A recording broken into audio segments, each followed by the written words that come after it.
بەهۆی پێنەدانی بە شانەوتی هاوڵاتیان چەند سالاکوانێکی کۆمەڵگەی مەدەنی لە قەزای سۆران گربوونەوەیەکیان لە بەردەم قایمقامیەتی سۆران ئەنجامدا و تیایدا داوایان کرد وەزارەتی سامانە سروشتیەکان و لایەنە پەیوەندیدارەکان هەنگاوی خێرا بنێن لە دابینکردنی سوتەمەنی بۆ هاوڵاتیان کە کەمتر نەبێ لە 3 بەرمیل نەوتو بە نرخێکی گونجاو بۆ ئەوەی هاوڵاتیان چیتر ڕوولەداربڕین نەکەن بۆ وەرزی زستان چونکە تێکچوونی سروشتی کوردستان زیان بە هەموو هاوڵاتیان دەگەێنێت.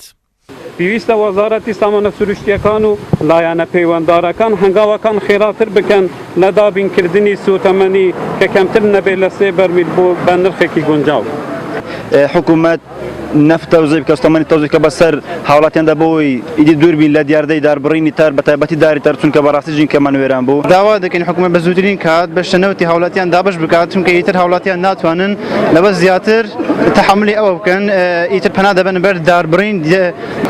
لەم ڕازایەتدا بە حکوومەتی هەرێمی کوردستان دەڵێن کە بە زووترین کات هەستیت بە دابینکردنی برا سوتەمەنی کە ساڵانە دابەشی دەکرد لەسەر هاوڵاتیانی هەرێمی کوردستان چونکە لەبەردا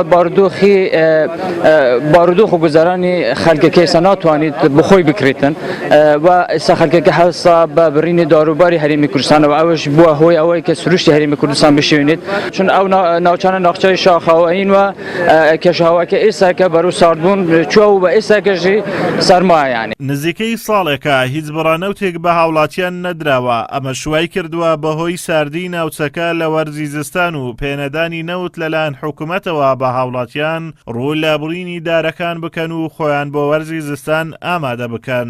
هەر سەبارەت بە بەشەنەوتی هاوڵاتیان بەرپرسانی ئیداری شارەکەش داوای سەبر و خۆڕاگری لە خەڵک دەکەن کەوا دار نەبڕن. ئومێدەوارین ئەو خەڵکە سەبری هەبی چونکە حکوومەت معالەزەی هەیە 100% بەو نوعی نامێنیتەوە. ئومێدەوارین لە ڕێگایەوە ئەو پەیامە بگاتە خەڵکی کە سەبریان هەبی لە داربڕین و ئێمە بتوانین حکوومەت کۆمەڵێک بەرنامە و پلانمان هەیە هەم دابەشکردنی نەوت هەم گفتوگۆمان لەگەڵ کۆمەڵێک کۆمپانیا هەیە کە نەوتێکی باش بینن کە لە نرخی حکوومەت نێزیک بی. نەوت فرۆشەکانی قەزای سۆرانیش باس لە گرانی نەوت دەکەن و دەڵێن ئەم ساڵ بەراورد بە ساڵانی ڕابردوو هاوڵاتیان لە توانایاندا نییە نەوت بکڕن.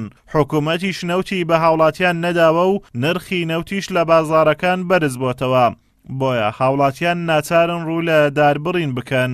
ئێستا نەفت فرۆشتن ڕووی لە دابەزین کردی لەبەرەوەی خەڵک وی قەیرانی دارایی و ناتوان نەوت بکڕی تا خەڵک ڕووی لە داربڕین کردیە.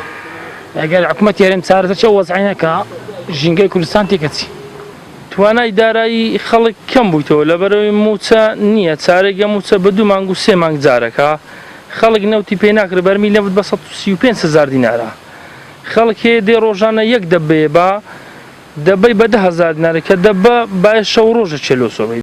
لە ئێستادا ڕۆژانە بە هازاران بەرمیل نەوت لە خاچی هەرێمی کوردستان دەردەهێنرێت و ڕەوانەی بازارەکانی جیهان دەکرێت کەچی نزیکەی ساڵێکە بەرمیلێک نەوت بە هاوڵاتیانی هەرێمی کوردستان نەدراوە. ئازادۆمەراوەی کەناڵی ئاسمانی پەیام قەزای سۆران.